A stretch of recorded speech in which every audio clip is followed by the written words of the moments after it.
The software that we provide, it makes things a lot easier. For example, we do have a mobile mapping pavement inspection where we collect point cloud data and we inspect conditions of a road. So before a road even gets to have a pothole, we can see before that happens. We can detect cracks, bumps, humps, everything. And our clients, mostly the governments, they want to be able to maintain their roads. So it's more cost effective.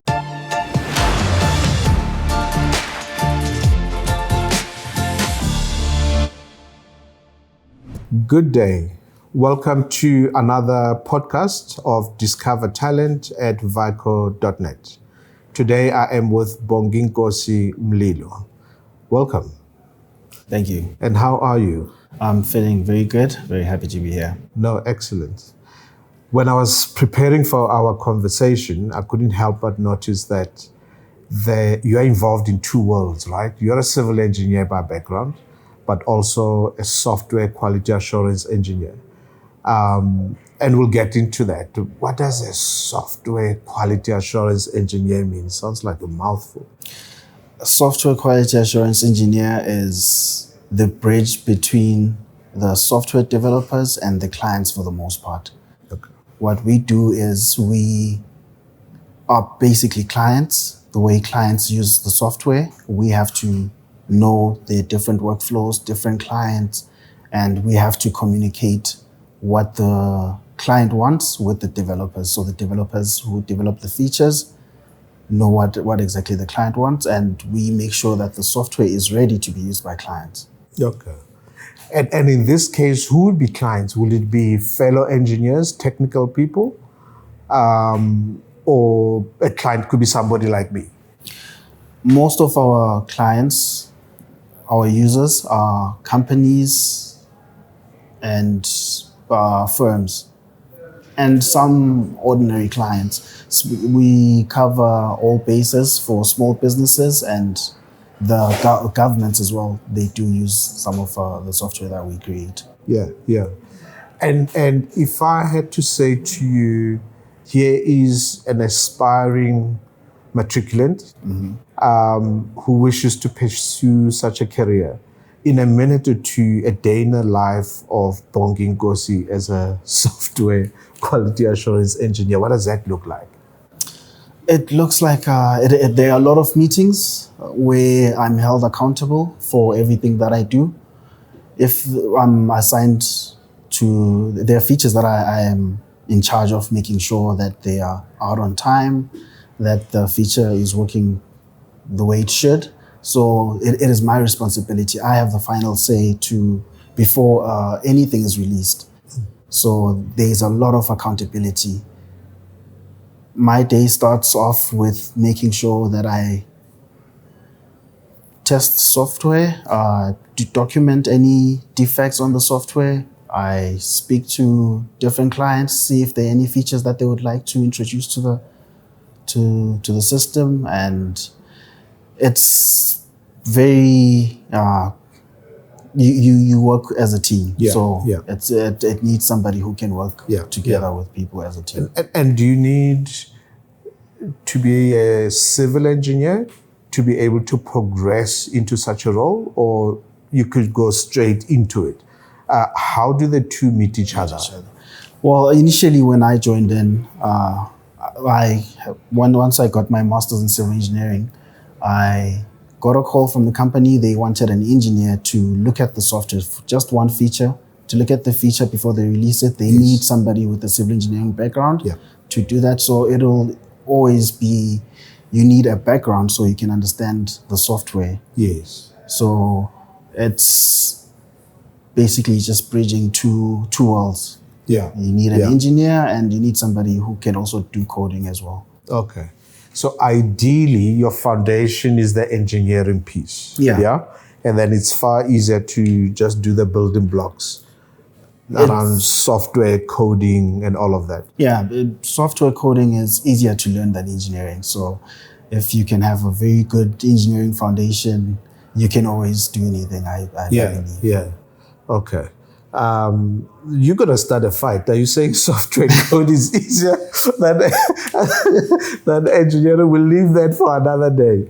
I was quite intrigued that this part of your job as a software engineer, that's for the US clients, right? So you're actually not doing this, you're based in SA, but the work is for delivery in the US. Say more about that. Definitely. The software that we use is mostly used in Western countries. It's based in the USA, but it's used all over Germany, Japan, Lithuania, just the Europe members. The software that we provide, it makes things a lot easier. For example, we do have a mobile mapping pavement inspection where we collect point cloud data and we inspect conditions of a road. So before a road even gets to have a pothole, we can see before that happens. We can detect cracks, bumps, humps, everything. And our clients, mostly the governments, they want to be able to maintain their roads. So it's more cost effective before it even gets to Okay. Terrible and state. your clients, though, are not here? Because we've got a lot of potholes locally. I mean, is our government a client? There is a very good opportunity in South Africa. There's a very good opportunity in terms of the infrastructure, improving it. I think that's where things are lacking with our current state of infrastructure. If we could use more technology, more software, there's a lot of things that can be done a lot quicker, cost effective, and just there's an opportunity there. No, I fully agree with you. I mean, one of the things I was going to explore with you, but I think you've covered it, was in a practical way. You know, your field, what does it do? What problems can it solve? But what you said now in terms of infrastructure, and to be honest, it's a predictive model, right? The fact that it's able to predict the road condition, how it, with the wear and tear of it, it can, predict a future pothole. I mean, that's amazing. It's just disappointing that locally we are not utilizing it. All of this software and technologies are being utilized elsewhere in the world. That's quite interesting. But you must have a full day as well, because from a time zone perspective, how does that work? Because you must be starting 7-8 hours earlier than all of us. Yes, I do have a difference in time zone with most of my team, which are based in the US, but I do have another team which is based in Europe, and we only have an hour time difference. But besides that, I am also consulting as an engineer for a development company, and that's where I practice most of my civil engineering. Okay, so that's the civil engineering part of it. I don't want to take it for granted that everybody knows what is civil engineering, right? Briefly, for background, what do civil engineers do? Well, with my background, I have a background in theory and design of buildings and structures.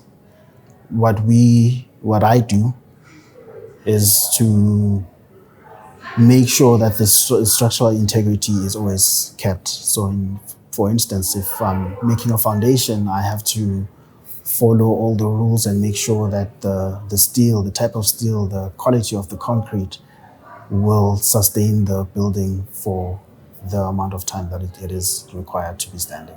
Okay. Now I can see how these are complementary, right? Because if civil engineering is about structural integrity, this side is about software quality assurance, right? So that's where the technology meets the structural architecture and all of that. Okay, that makes sense. Did you always know you're going to do this? With engineering, I would say I was born a civil engineer. I've always had an interest in infrastructure. I would dig up my aunt's garden and use my ruler as a bridge. I've always tried to build things. So it wasn't a choice for me. Yeah. Okay. And your aunt's garden, did you put it back in its original place? No, she would always. I always got in trouble for it, but I never stopped. I would go to construction sites, try to steal cement, just to try to. Yeah. So you were always experimenting at home. So you knew this is possibly your path. Yeah. You just didn't know which part of engineering, but you could see it. Yeah, definitely. Okay. That makes total sense. And where to from here? With where you're at now, and when you look back, what are you most grateful for or proud of? For me, it'll definitely be the opportunity to do software quality assurance, because it makes me a better engineer. I can now work with software for mining engineers, and my journey as an engineer has improved a lot more. I am a much better civil engineer than I could have. I'm given opportunities to work on projects that I would never have had the opportunity to. I get to work with clients who work with these very big projects. And for me, it's at a very low risk, because no one's life is at risk. Yeah. And I get to, so I'm very grateful for the opportunity to practice engineering in different forms of it, and just to grow as a person, which is the most important for me, learning and growing. No, excellent. And what skills, I mean, obviously you've accumulated different skill sets along the way. When you look back, and again, you had to advise somebody, you had to follow your path, what skills would you say they need to equally, continuously need to develop? They will need to be very, very strict with their time. Just be very strict with the time and be willing to learn. Yeah, time management. Time management, and just willing to learn everything, and to always go further than what you require. Yeah. Basically, be very open-minded. Be very open-minded And where would you, because you're exposed to different parts, right? The North America, Europe, Asia, and certainly locally as well. How do we compare? It must be good, because the fact that you're South African, you're locally based, but you're servicing the world. So I would like to believe there's more of you. So from a skills perspective, it's clear that we're quite competitive. But in general, if I had to ask you from a technology side of the software part and the civil engineering, these two worlds, relative to the world, how do we compare as South Africa to the rest of the world? Well, looking at South Africa, obviously our infrastructure is somewhere up there with some of the best. But in terms of technology, there is a lot of things that we could be using to make our lives easier. We are still a bit behind, but hopefully there are plans to catch up. We are still behind in terms of technology. Using technology for our built environment is still something that we are lacking. We're still using what we've been using the past decades. So. Yes. Okay. All right. Now that makes sense. You made mention that you've worked in projects that you're really proud of, and you'd have never imagined that you'll be part of. Is there a project that we are aware of that, when we walk around there, we should be saying, that is Bonginkosi there? Well, unfortunately, you would have to go to Westminster, Colorado, to be able to see the project. But there is a building, our office building. I got to work on our office building. I did the takeoff report. I am also a takeoff engineer. So software has a lot of these subtitles.